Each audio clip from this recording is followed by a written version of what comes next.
Hello students, आज की class में हम लोग त्रिभुज के बहिष्ठ कोण और इससे संबंधित प्रमेय को देखने वाले हैं। त्रिभुज के बहिष्ठ कोण यानी कि exterior angle of a triangle.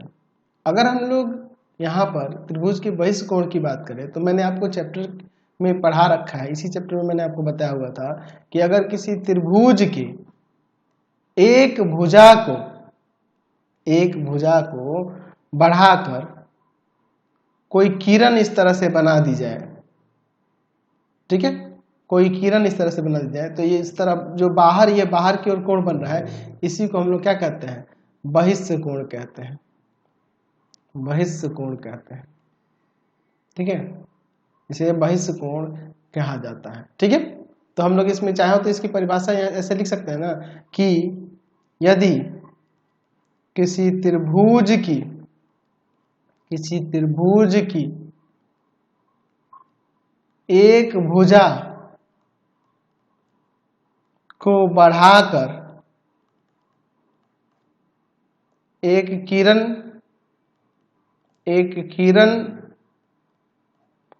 बना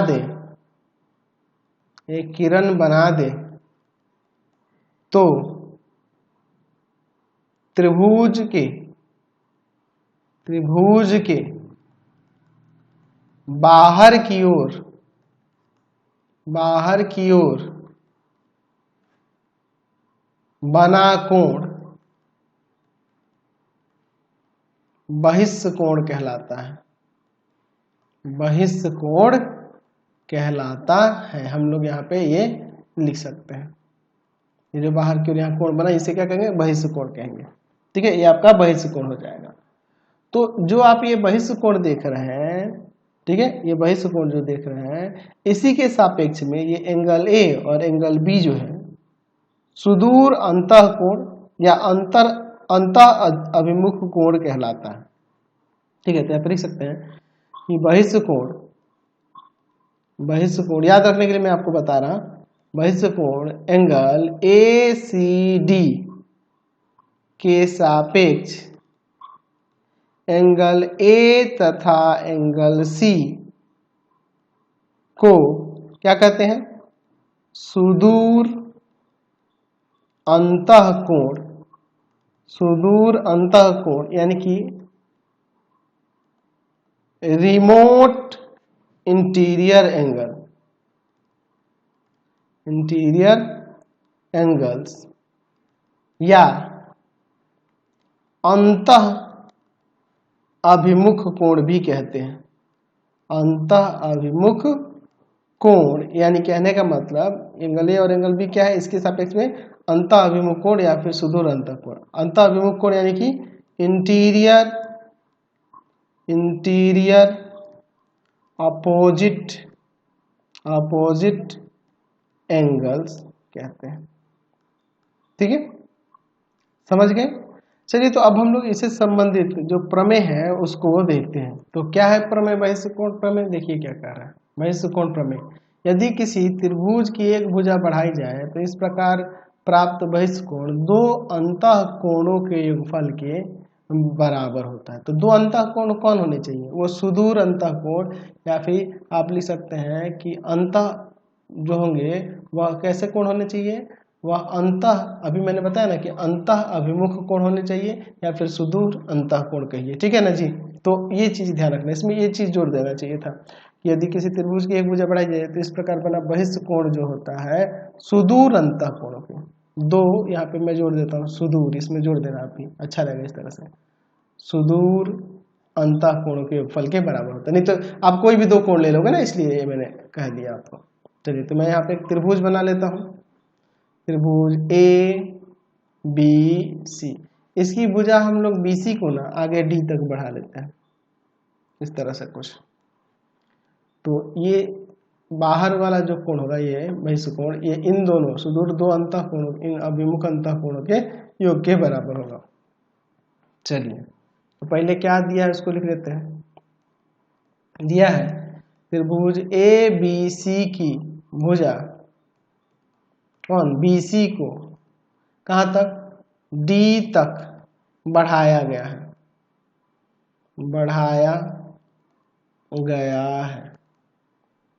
ठीक है। चलिए, तो सिद्ध करना है, तो सिद्ध करना है, क्या सिद्ध करना है जी? ये बाहर वाला जो कोण है इसका नामकरण कुछ कर देंगे, ABC, इस तरह से लिखने पे गड़बड़ हो जाएगा। इसका 1, 2 और इसे 3 और इसे 4 कर देते हैं, ठीक है, इस तरह से ठीक रहेगा। तो एंगल 4 जो होगा बाहर वाला वह एंगल 1 प्लस एंगल 2 के योग के बराबर होगा। इस तरह से आसानी से समझ में आ जाएगा इसका, है ना। ABC, BAC ऐसे करके लिखेंगे ना तो आपको थोड़ा दिक्कत होता है, वैसे भी लिख सकते हैं, कोई दिक्कत नहीं है। शायद मैंने पीछे के भी वीडियो में ये प्रूफ कराया हुआ है, तो वहाँ पे मैंने ABC, BAC वैसे करके ही नामकरण किया होगा। चलिए देखते हैं त्रिभुज ABC में, ठीक है। ABC में हम लोग देख रहे हैं कि त्रिभुज ABC में तीनों कोणों का योग क्या होगा, 180 डिग्री होगा। तो angle 1 plus angle 2 plus angle 3 बराबर में 180 डिग्री।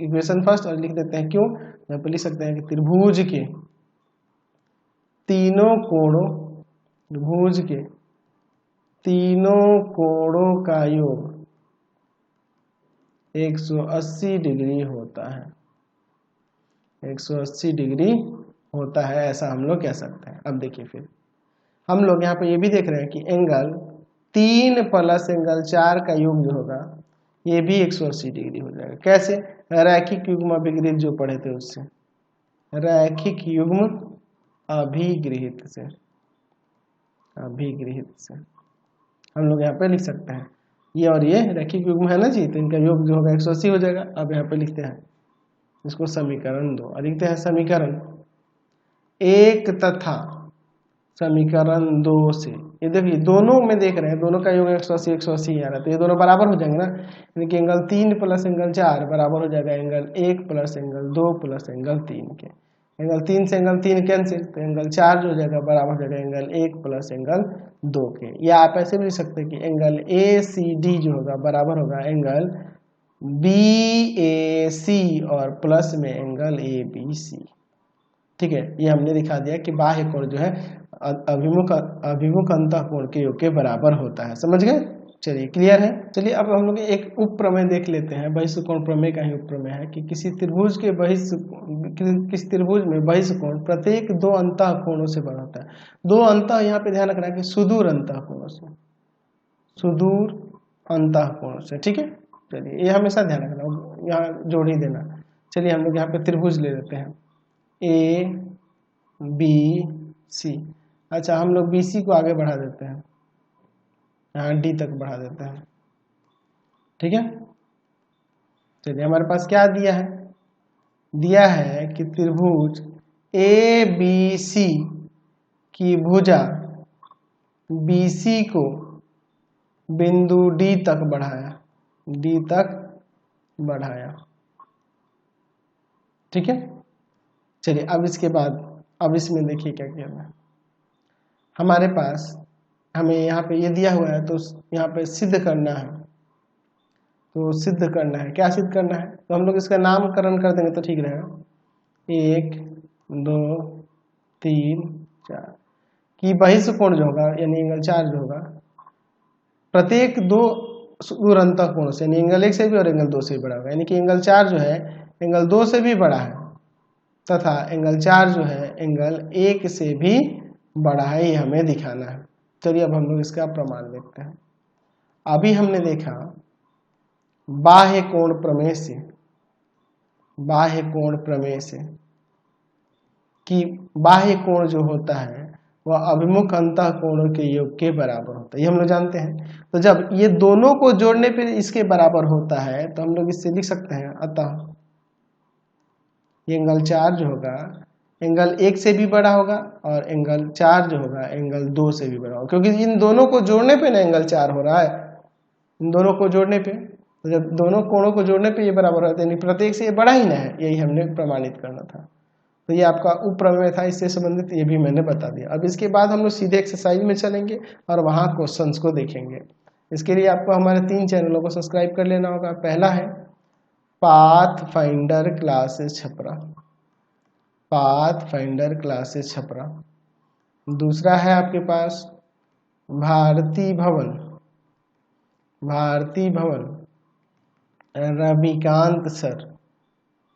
और तीसरा चैनल है Ravikant sir Ravikant sir, RD Sharma solution, RD Sharma solution, तीनों चैनल को सब्सक्राइब कर लेंगे। इससे रिलेटेड वीडियो के लिए सीधे डिस्क्रिप्शन में, इससे रिलेटेड नोट्स के लिए गूगल पे जाकर सर्च करेंगे www.ravikantsir.in और यहाँ जाकर आप सभी क्लासेस के नोट्स, उनके PDF को डाउनलोड कर सकते हैं, पढ़ सकते हैं। इंस्टाग्राम और फेसबुक पे जाकर पाथफाइंडर क्लासेस सब को लाइक एंड फॉलो करना नहीं भूलेंगे। Thanks for watching the video. Comment करके जरूर बताया करें कि हमारे चैनल के वीडियोज आप सभी को कैसे लगते हैं।